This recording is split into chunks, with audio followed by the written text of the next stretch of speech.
பாஜக கட்சி வாக்காளர்களுடைய தீர்ப்பை திருடுகிறது அப்படின்னு சொல்லி இன்னைக்கு முதல்வர் பேசியிருக்கிறார். நான் என்ன சொல்றேன், முதல்வராக இருக்கிறவர் கொஞ்சம் நிதானமாக பேசணும், சரியான வார்த்தை பிரயோகிக்கணும்.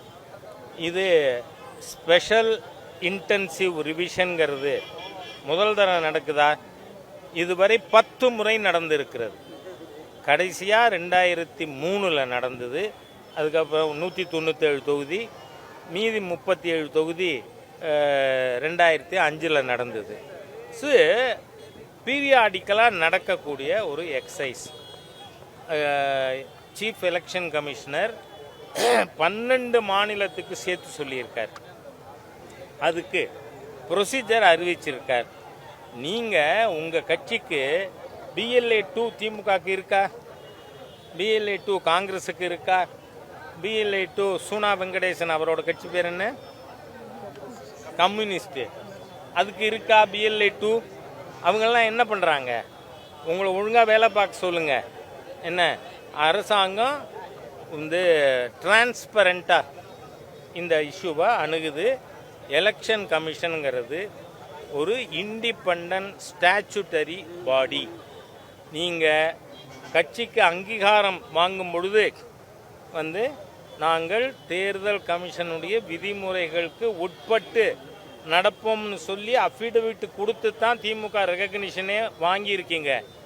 அதை மீறுவீர்களேயானால் உங்கள் registration will be in danger. புரிஞ்சு முதலமைச்சர் நான் என்ன சொல்றேன், வீணா போறதுக்குன்னு முடிவு எடுத்துட்டா ஹூ கேன் ப்ரிவென்ட்? நானே ப்ரிவென்ட் பண்ண முடியுமா? இது எப்படி அட்மினிஸ்ட்ரேஷனுங்கிறத நான் இப்போ சொன்னேன். அதாவது இந்த மதுரையில் விசிகா கூட்டம் போட்டு மாண்புமிகு பாரத பிரதமரோட வெஹிக்கிளை அட்டாக் பண்ணுமேன்னு பேசியிருக்கான். மதுரை காவல்துறை என்ன பண்ணிக்கிட்டு இருக்கு? ஏன் அந்த நபரை இன்னும் கைது பண்ணல? விடுதலை சிறுத்தை கட்சிங்கிறது சட்டவிரோத அமைப்பு அப்படின்னு தெரியுதா?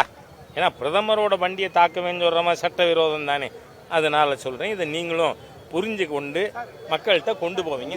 சுகாதாரமற்ற மாநகரமா மதுரை அறிவிச்சிருக்கு. தமிழக அமைச்சர் PTR பழனிவேல் தியாகராஜன் என்ன சொல்றாருன்னா, எதிர்கட்சியா இருந்தப்ப கூட என்னோட தொகுதி நல்லா இதா இருந்துச்சு, இந்த பிரச்சனையில் சரி செய்யப்பட்டுச்சு. அது உண்மைதான். அதிமுக ஆட்சியில் இருந்த பொழுது நல்லா இருந்ததுன்னு நம்ம PTR பழனிவேல் தியாகராஜன் சொல்லி இருக்கார். அது ஸ்டாலினுக்கு கொடுத்திருக்கின்ற சர்டிபிகேட். இல்ல, நீங்க அந்த மா சுப்பிரமணியம் ஃப்ரெண்டா அண்ணா யூனிவர்சிட்டி ஞானசேகரன், ஏன்னா மா சுப்பிரமணியத்தோட படம் நிறைய பார்த்துருக்கேன் நான். என்ன அவரோட ஃப்ரெண்டு, அவரை பற்றி சொன்னப்ப அது அவர் சொல்கிறார், இன்னொரு சார் இருக்கார் அவர்கிட்ட பேசின்னு கொடுக்குறார் ஃபோனை. அப்போ இல்லை அந்த சாரெல்லாம் இல்லை அப்படின்னு சொன்னாங்க. அந்த மாதிரி இப்போது SIR ஸ்பெஷல் இன்டென்சிவ் ரிவிஷன். SIRன உடனே அவருக்கு அஸ்தியில் ஜுரம் முதலமைச்சருக்கு, அதனால இருக்கிறார்.